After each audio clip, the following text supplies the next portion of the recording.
We have a date? Okay. The language of love knows no borders. The reason I think he became Muslim was because he loved her so much. Thank you so much for this opportunity. But there are some lines you don't cross. He was losing control or any power that he might have had over. How could you do this to me? Because of the stigma of being unwed and pregnant. And when you do, there's no turning back. What's beneficial or pleasing about that at all? Nothing. That's really bizarre. Your wife's texting someone else late night, you know, it seems suspicious. I don't think justice is ever served in a murder case. Love may be blind and marriage bliss, but divorce is murder.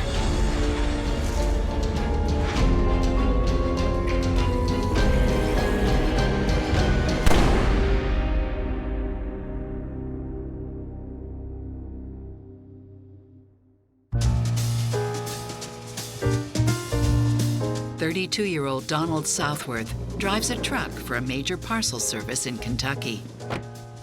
But fate and circumstance bring this single man to Jakarta, Indonesia. For several months, he's been helping his company expand overseas. He worked over there for a while, and I guess obviously he was interested in the women. Especially 28-year-old bank teller Umi Harir Sulistiyowati. Hi, I speak English. Can I help you? No need. Salamat siang. Salamat siang to you too. I'm impressed. I'm Don. I'm Umi. Donald, he was a happy-go-lucky fella. Never met a stranger. He would pick up a conversation with just anybody and just take off. I would love someone to practice my English with. I'd love to help. Do we have a date? Okay.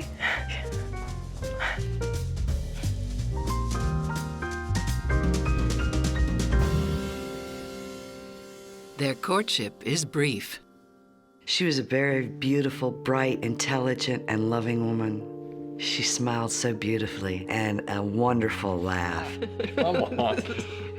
He was a very charismatic man as a conversationalist, you know, and very interesting to talk to. I can understand why she was interested in a stable, loving man. Ini adalah baik. It is nice. I'm gonna have to go home soon. I don't want this to end. It doesn't have to.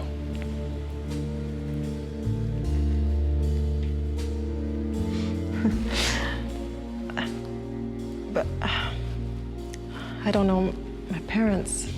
I know. In order to marry an Indonesian woman of the Muslim faith, you yourself have to at least be Muslim. I'll convert. Really? He became a Muslim when he got married, but it was just for convenience or in order to get married. The reason I think he became Muslim was because he loved her so much. It was a traditional marriage ceremony over there, and then they flew back to the U.S. To their new home in Lexington, Kentucky. Donald goes back to work, while Umi aces her English as a second language exam and enrolls in college to learn accounting. She studies hard and earns top marks. You ready to go? Just about. Don was very proud that she did so well in school here in the States.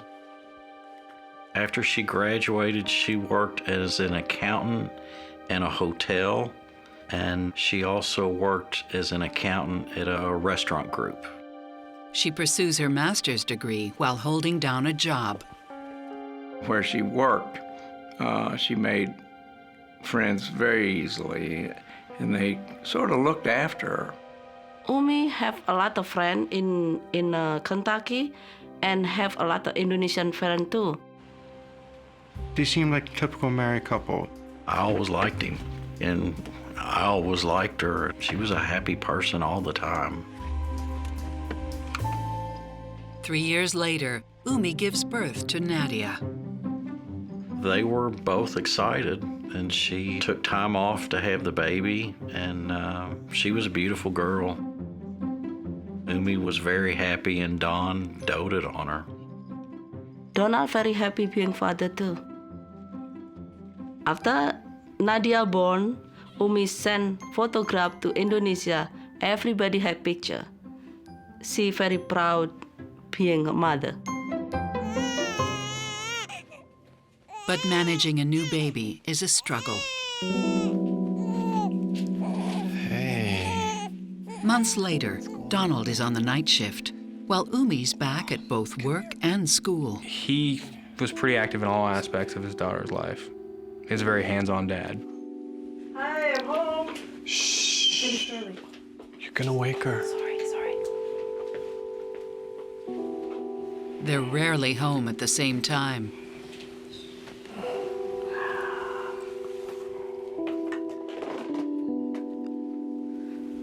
I'm gonna get some sleep before work. Wait, right now? Yeah, right now. I don't know if I can keep this up. I don't know either. So they hire a nanny, Eva Malik. Thank you so much for coming. I'm really happy you can start right away. Me too. Thank you so much for this opportunity. You're welcome. You guys have a beautiful home. Thank you. The Indonesian community here is a very tight-knit community, and that is where they would have met Eva. Eva stayed home and babysat, took care of things domestically. She kept the house clean and prepared the meals. It's a perfect match. Eva is new to the country and needs a job, while the Southworths need all the help they can get. Eventually, she moved in with Umi and her daughter, and Don. Eva is welcomed into the family and makes herself comfortable.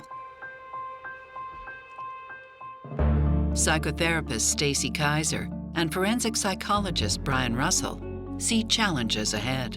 I am not thrilled about the addition of Ava to Donald and Umi's household, primarily because they don't really seem to me like a couple who needs to have a nanny. And maybe I'm old-fashioned, but I always believe that somebody who is taking care of your child for money is probably not going to care as much about your child as you do. The other thing about Umi and Donald's history that gives me pause is Donald's conversion to Islam suggests to me one of two things, neither of which gives me great confidence about the relationship. One is that maybe Donald is not a guy who attaches very strongly to things that he says outwardly are important to him. Or if he did embrace his Christianity, but was willing to give it up so easily to get Umi, then maybe he's a guy for whom expedience trumps belief. I'm probably more of a romantic than Brian, but I think it could be very romantic what he was doing. What it says to me is that Donald said to himself, I'm moving her out of her homeland, I'm taking her away from everyone, so in return, I'm gonna take on her religion and then we'll sort of have a piece of each of us. We'll be in my country, but with her religious beliefs. A few months later, the Southworths and Eva end up in Indonesia at the same time. He thought it was a very beautiful place. He enjoyed all of his time there. I thought that Donald very nice guy.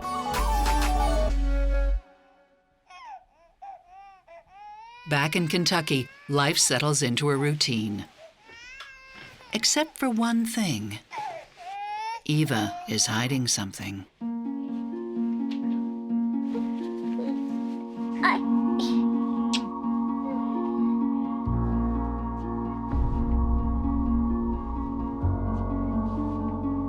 Umi thinking who the father was, but she wasn't sure. Umi is understandably suspicious. Don, Eva's pregnant. Did you know? How can you even tell under those clothes? I can tell under a pajama. Did you know anything about this? What? No, I don't know who she sees on her time off. Come back to sleep.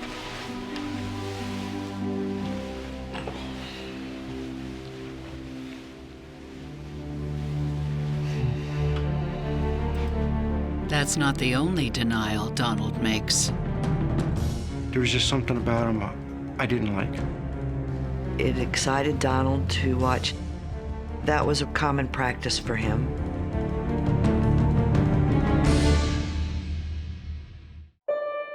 A year after hiring her nanny, Umi Southworth is surprised to discover Eva's pregnant. Umi's husband, Donald, knows nothing about it, or so he claims. Umi's species is Donald could be the father, but she wasn't sure. But when Eva delivers a baby girl, Donald is waiting at the hospital.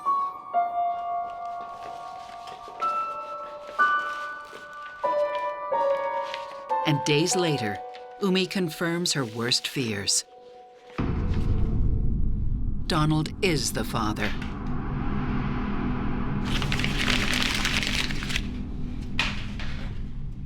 And that's not the only secret Donald is keeping.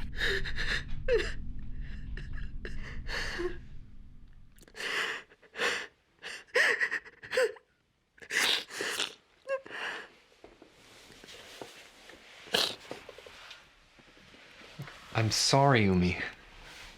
You were away. I was helping Ava with her English, and things just kind of happened. While Umi was hitting the books, Donald and Eva were hitting the sack.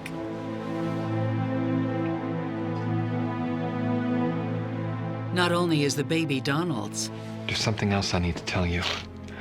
What? There's more? I had to make it right.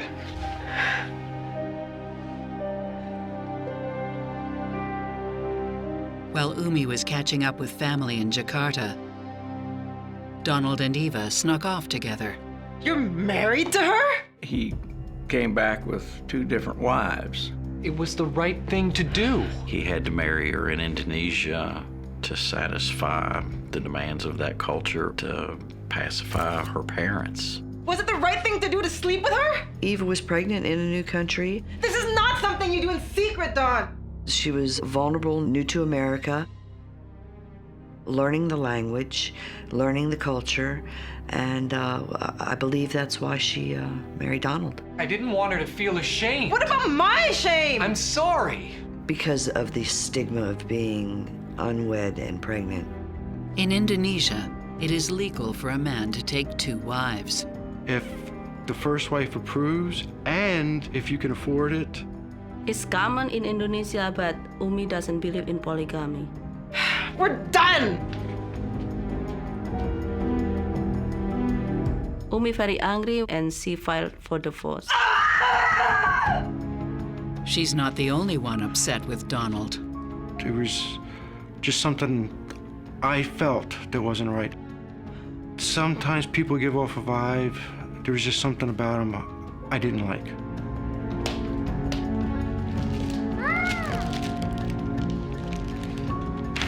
But before the divorce goes through, Umi changes her mind. Umi wants to stay married with Donald because Nadia. Umi wanted nothing to do with Donald, and their daughter was the only reason she was staying. But rumors about the unusual setup start growing. Shocked, I think would be the first word, because I've never known a man that had 2 wives at the same time. You know, it's not allowed here in the U.S., so the public ain't forgiving over that, I wouldn't think. We found it unusual. Both children considered both women their mother. They loved them equally. I always wondered how long he was going to get away with it, how long it would last for him having that setup. They all 3 shared a physical relationship in the same bedroom while the children were there. Umi would have been concerned for both of the children and the stigma that would have been brought onto them from a polygamous relationship. This has to be the worst possible situation for Umi to be in, because she has literally been betrayed twice. She was betrayed by her husband, and she was betrayed by the person that she hired as a caregiver and took care of as well financially And so that combination has got to be really emotionally traumatic. Well, it's easy to look at the Donald-Ava situation and see the fault in Donald, but I think it's really important also to notice the fact that Ava's not acquitting herself very well here either. Ava is out for Ava. From the very beginning of when we meet her, she is already developing a relationship with Donald, knowing full well that he is married. It really does look like everything she is doing is to deal with her own personal motives to try and either get citizenship, be financially supported, and possibly become the wife of Donald instead of Umi. A few years later, life at the apartment has settled down. And surprisingly, so have things with Eva and Umi. You girls should start a band. That's a great idea. You should start a band. They were very close. They were like sisters. They were raising kids. That seems natural, and I think they developed a close relationship during the marriage. Come on, girls. It's a bit crowded over here. He should have thought about that before he married 2 women. Go to your rooms. I'll be right there. What's so funny, Umi? Shouldn't you be cleaning, Ava? Bring me a drink while you're at it. Umi and Eva became protectors of each other in the relationship with Donald. Donald's controlling behavior has become part of their everyday life. Here, put this one on. It'll look better on you. And don't take too much time.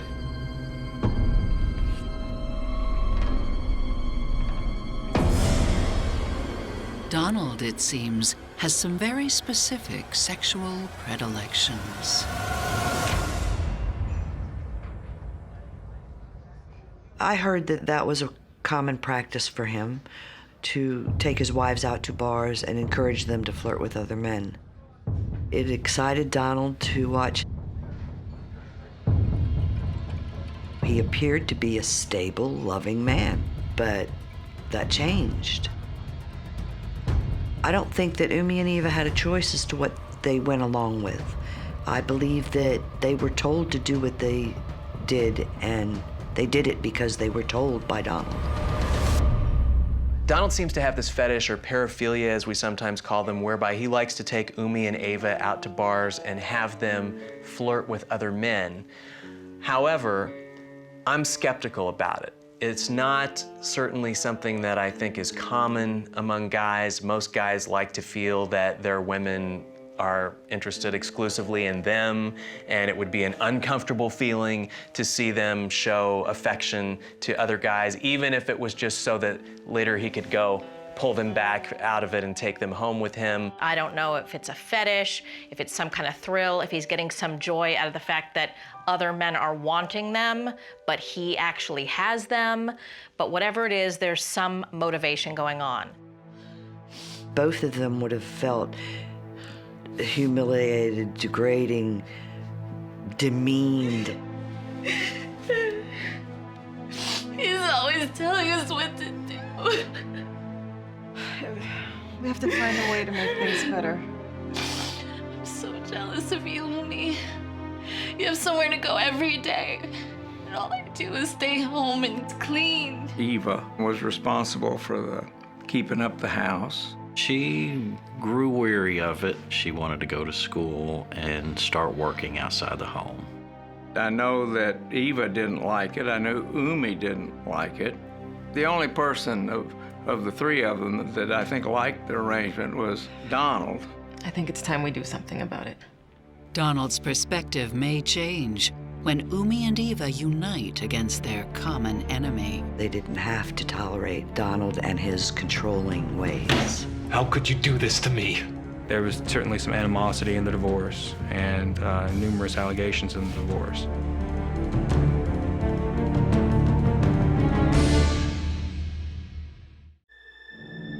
Umi Southworth cannot forgive her husband Donald for taking their nanny as a second wife.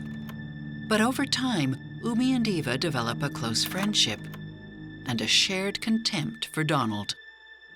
Umi and Eva became protectors of each other in the relationship with Donald.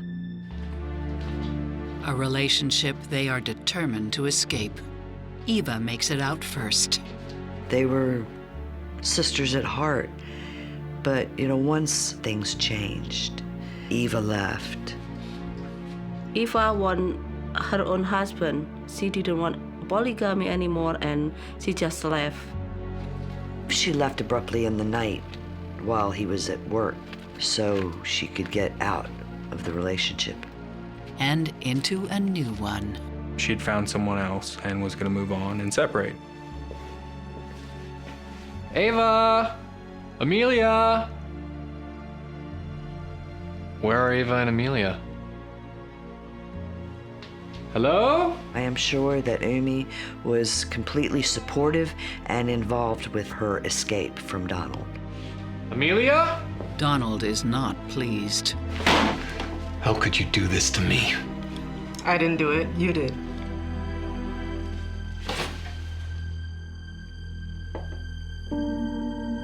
He was aggravated by the situation, frustrated. He would have felt angry and betrayed by it. But once it was done, there was nothing Donald could do about it. This has got to be infuriating to Donald because Donald was always the one who was in control. He called the shots. And so now they've gone behind his back this time together to go and hurt him. In Donald's case, he's shown himself to me to be really nothing but a self-serving kind of a guy. And so my guess is that Donald's indignation is more about being deprived by the two women of his having his cake and eating it too. Umi helping Ava leave. I do believe it is a win-win for her because she does get to help Ava get out and she gets to stay in her situation with Donald. Now people would ask, why would she want to stay in this situation with Donald? I think that Umi has now adapted. She's gotten used to her life as it is. She gets to be with her daughter all of the time. Donald isn't so horrible. She's living her life, she's doing what she wants, and so she's gonna stick it out. Although they've been a couple for 15 years, Donald and Umi have never been so far apart. Until fate conspires to bring them closer. Don had been driving all day long and was tired. So he asked Umi to drive, and he got over in the passenger seat, reclined the seat back, and was trying to get some sleep.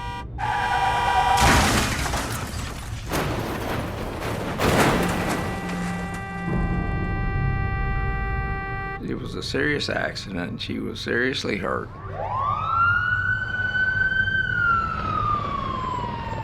She was airlifted to the hospital. The accident helps Donald reset his priorities. She was on crutches, bandages everywhere. He helped her up to the bathroom. He fixed her meals, waited on her hand and foot. Anything she needed, he did. You had me worried there. You feeling better? Yeah, getting better. One thing that I know is that Don loved Umi very much. He loved his family very much. Umi seems to appreciate Donald's good care. As she heals, she warms up to her husband. Took her a while to get over it, but she did. Or maybe it's just they share a common goal, to propel their daughter Nadia to superstardom. They thought their daughter was a potential musical star. At age 12, Nadia is something of a local celebrity. Everybody that heard her was just blown away. The money is adding up too.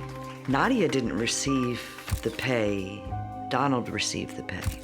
I remember at one time Don telling me that she was making more money than he was. Donald and Umi work together to manage and promote their daughter's very promising career. Umi did most of the bookings, and Don did everything from loading the van, loading the equipment, making sure all the stuff worked beforehand, and getting her to the gig. He wore the roadie shirt, because that's what he was, basically, Nadia's roadie. The Southworths take Nadia to Nashville. Everybody's in Nashville. If you do a gig down there in any bar, you don't know who's in the crowd. It could be one of the biggest producers in Tennessee sitting there watching us, so you never know. This is where Umi meets local music producer Max Dietrich. Soda, please. Max was a musician, and because of Umi's interest in her daughter's career, they became friends. Is that your daughter? Sure is. Yeah, I've heard her demo. Sounds amazing. You think so? I think she's pretty amazing, too. I'm Umi, by the way. Max.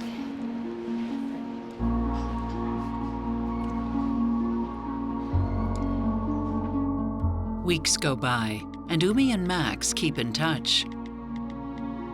It seemed to be a close friendship. They would text pretty late at night. I think Umi came to him with personal problems with Dawn. Who is that? Nobody.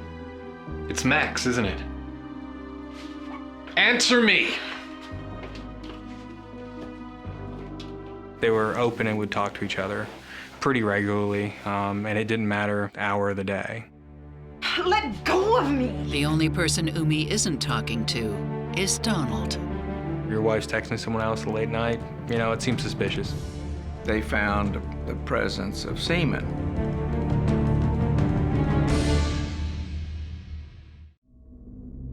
Donald Southworth believes that Umi, his wife of 16 years, is having an affair with music producer Max Dietrich. Are you sleeping with him? Are you sleeping with him? How dare you? I'll do what I have to do to find out. Like what? I will hire a detective. I have nothing to hide. What would you care if I did anyways? You are my wife! So what? Since when has that ever meant anything to you? I'm going for a walk. You are not going anywhere. Let go of me.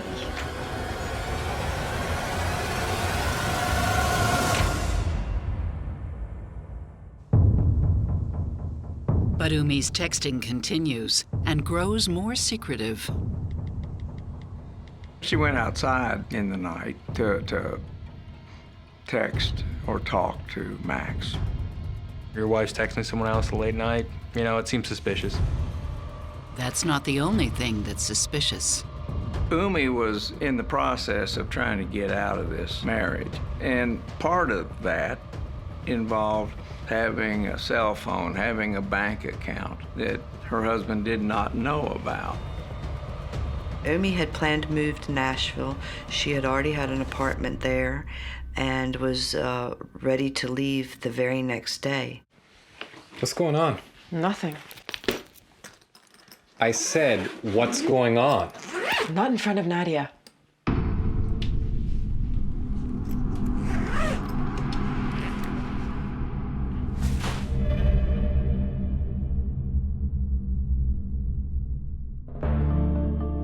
At this point, I think it's safe to say that Umi is seriously contemplating leaving Donald and taking their child with her. I don't see evidence that she's actually cheating on Donald, but I'm not surprised that Donald is suspecting that. People who have done that tend to be the very first people to spot what they think are signs of that in others. It's part of the double standard that people like that have. What they've done is okay in their case, but if somebody tries to turn the tables and do the same thing to them, it's a major offense. Donald is worried about Max because he's worried about losing Umi. Not so much because he's head over heels in love with her and they have a great relationship, but because he started with 2 women and he's lost one already. And now he's afraid that he's going to lose the second one, and he cannot have that. It's Umi's last day of work before she and her 12-year-old daughter Nadia move to Nashville without Donald. Nadia woke up from the sleeping. After that, where is her mother at? When Nadia called her, she not answered the phone. Hi, you've reached Umi. I can't take your call right now. Please leave a message. Umi doesn't show up for work, and by late morning, some of her colleagues grow concerned. This was going to be her last day. They were going to take her to lunch, and she didn't show up for work. And that was very unusual for Umi.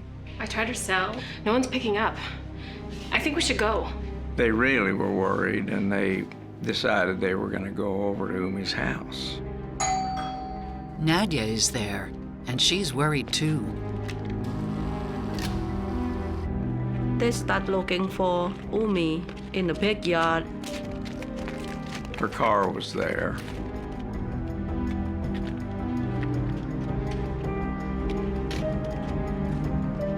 I found a shoe! Then they found shoes, and things kind of scattered around. I'm calling my dad.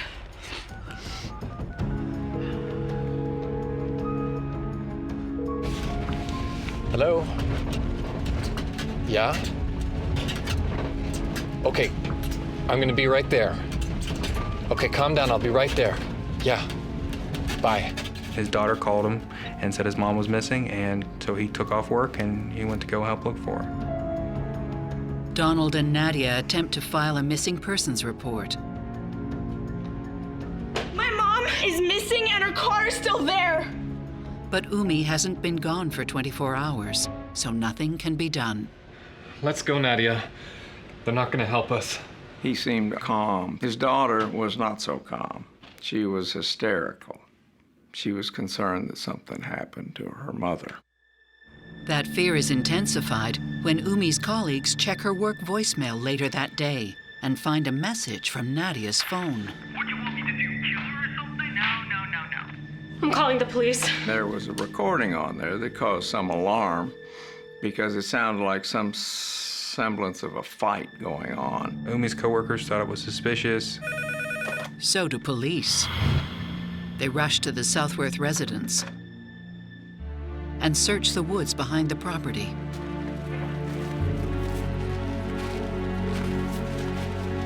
The hobo camp was found by one of the officers. It was where people in the neighborhood who were homeless would come and stay and sleep and smoke and do whatever.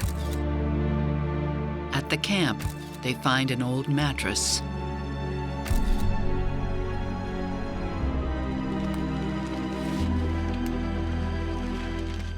And under the mattress was Umi's body, naked, face down, with a belt around her neck. She had a huge hole in her skull, and there was brain matter that was coming out of her skull onto her hair. She's been badly beaten, but she's still alive.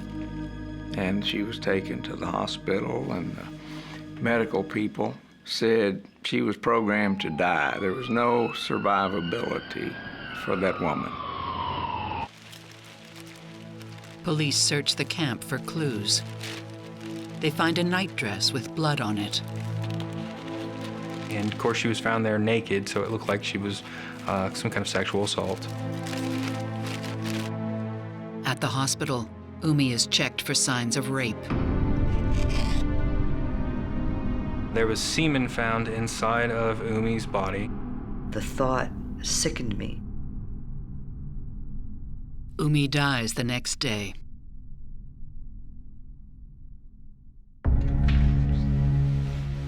Now it is both a homicide investigation and a rape investigation. Police extend their search for clues from the grounds to the Southworth's apartment building. Nothing looks amiss, except for one unusual detail. In the downstairs in the washing machine was a uniform for his employer and leather shoes. I don't wash leather shoes in a washing machine. Making Donald a possible suspect. Yes, was Donald Southworth working last night? He's supposed to be at work and on the road by 3:15 in the morning. And he wasn't. He wasn't there, but he called at 3:35 and literally begged to come to work. The dispatcher for the shipping company said, "I've never had anybody beg to come to work." And that was strange. Police speak informally with Donald. So, tell me what happened that night. Well, Umi was being distant, as usual. Maybe she was thinking about her boyfriend, Max. You should really talk to him. This is when he starts to talk about Umi having a boyfriend. I think Umi's been cheating on me with this music producer guy, Max Dietrich. She's always texting him. And sometimes late at night, she'll go outside and wander around talking to him on the phone. Why were you late for work? I don't know. Sometimes people are late. I mean, stuff happens. People show up for work late every now and then, you know. Why were your leather shoes in the wash? I like to wash my shoes. So what? People washed their clothes, and there wasn't like anyone saw him, you know, covered in blood or anything like that. Would you be willing to take a DNA test? Absolutely. Anything to help. Police speak with Max, who also agrees to DNA testing. Max denied the affair. He said he had a girlfriend, and he denied it and said they were just friends. And they would talk late at night and text back and forth. Police extend their DNA tests as far and wide as possible. It could have been a random person because she was in the habit of taking walks at nighttime. Being in the hobo camp, some transient might have killed her. They tested sexual offenders in the area. The Commonwealth actually took a pretty large amount of DNA samples from people that they could find and get samples from. While police wait for the results of these tests, hoping DNA will lead them to Umi's killer, her friends pray for justice. We held a vigil right in the area where they found her. And a lot of people showed up. My husband sang a song. People got up and said stuff about Umi. And it was very beautiful. It was very loving. I couldn't believe that anyone could have hurt Umi because she was such a kind and gentle and loving person. It broke my heart for Nadia, for everyone who knew her. Sad, heartbroken. I mean, just one of them things you can't believe, you know. Umi had been murdered. I know we wanted to find out. We wanted to find out who and why.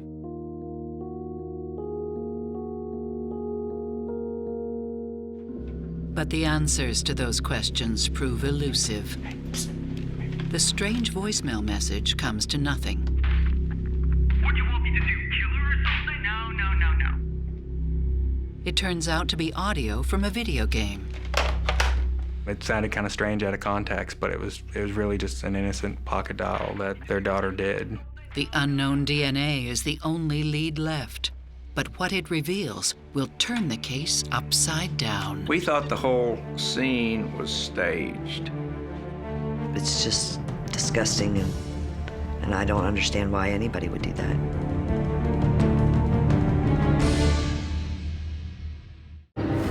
The investigation into Umi Southworth's brutal rape and murder is going nowhere until the DNA test results of the found semen come in. It doesn't belong to the dozens of local homeless men or to Max. Max had an alibi. His DNA wasn't found inside of her.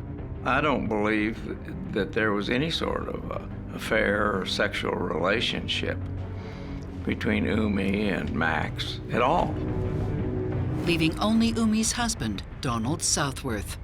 Except it didn't match Donald Southworth. The semen was not his. His fluids were nowhere on Umi when she was found dead. with one exception.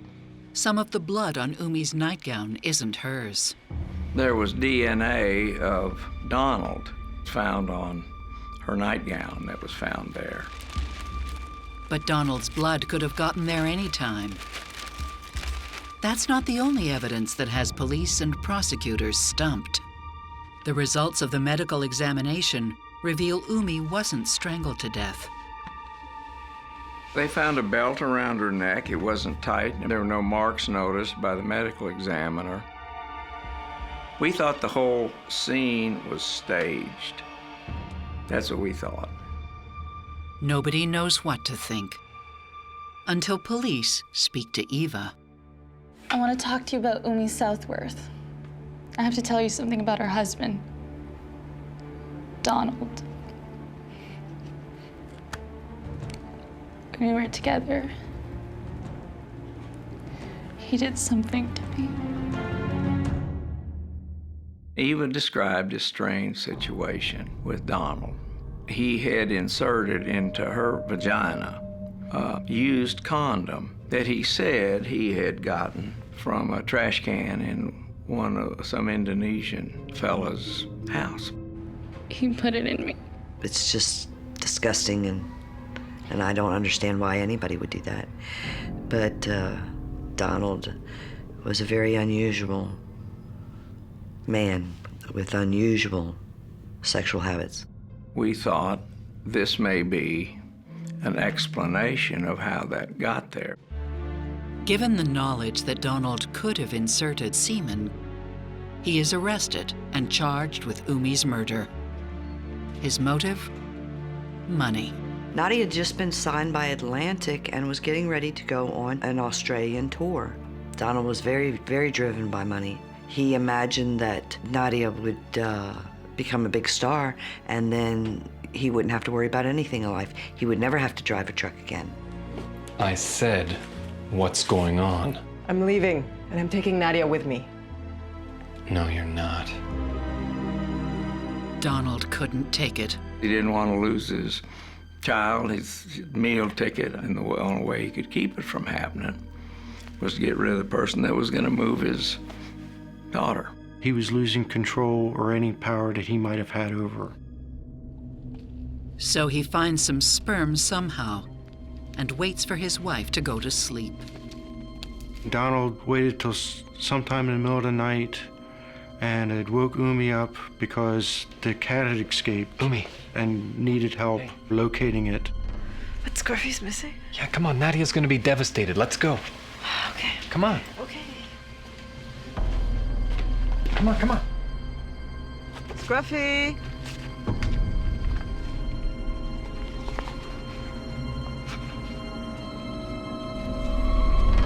We think it was a log, 3 or 4 inches in diameter.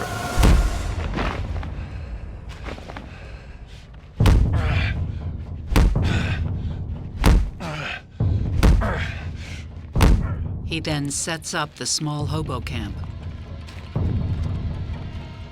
brings Umi in, and makes it look like a sexual assault. He inserted somebody else's semen into her body so that it could appear that maybe she was raped. We believe he staged the scene to point somewhere other than himself. That's what we think. In 2012, Donald Southworth is convicted and sentenced to life in prison. This is what you call a circumstantial case. You take all of the circumstances together, and they lead you to the conclusion that beyond a reasonable doubt, this guy did it.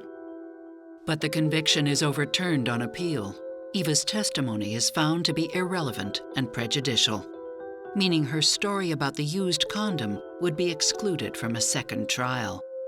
Without the condom and being able to explain how this foreign semen got into her body, then we couldn't get away from the idea that maybe she was raped by some unknown person, killed and left there.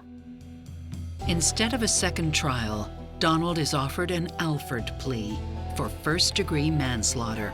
An Alford plea is he doesn't admit he's guilty, but what he says is there is so much evidence against him that a jury could find him guilty. I don't think justice is ever served in a murder case. I've said everything out there turns somebody on, but this fetish whereby the idea of another man's semen in a woman with whom he was having sex was a turn on. This would be such a rare fetish for a man to have. So for a man to be turned on by that idea, I don't buy it. I think it is all bound up with this other supposed fetish that he let on that he had about wanting the women to flirt with other guys at bars. I think looking back now, all of that was fake, I think it was all part of Donald's plan in order to make himself look innocent. It appeared that Donald thought that he had sought out relationships with women who were submissive. And as these women began to grow stronger, as they began to become more independent, he grew angrier and angrier. And when you're talking about a narcissistic personality like Donald has, what you're looking at is somebody who cannot bear rejection. They will do anything before they can be rejected. And he almost got away with it. And to me, that is the fascinating thing about this story. It shows an amazing level of depravity. It shows a level of planning and, frankly, a clever idea that we haven't seen before. In this twisted case, a few secrets remain. To this day, we still don't know whose semen that is. For most of Umi's friends and family, there will never be any real answers or closure. The murder of Umi has affected Nadia to the core of her heart.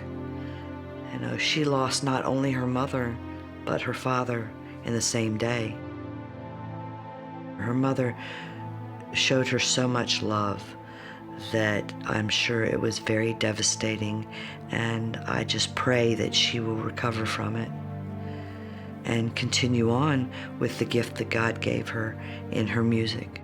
I'm always going to remember as the girl that was thoughtful of other people, and she was a wonderful person. She really was. It's not fair to us for Umi have to lose her life. That's it.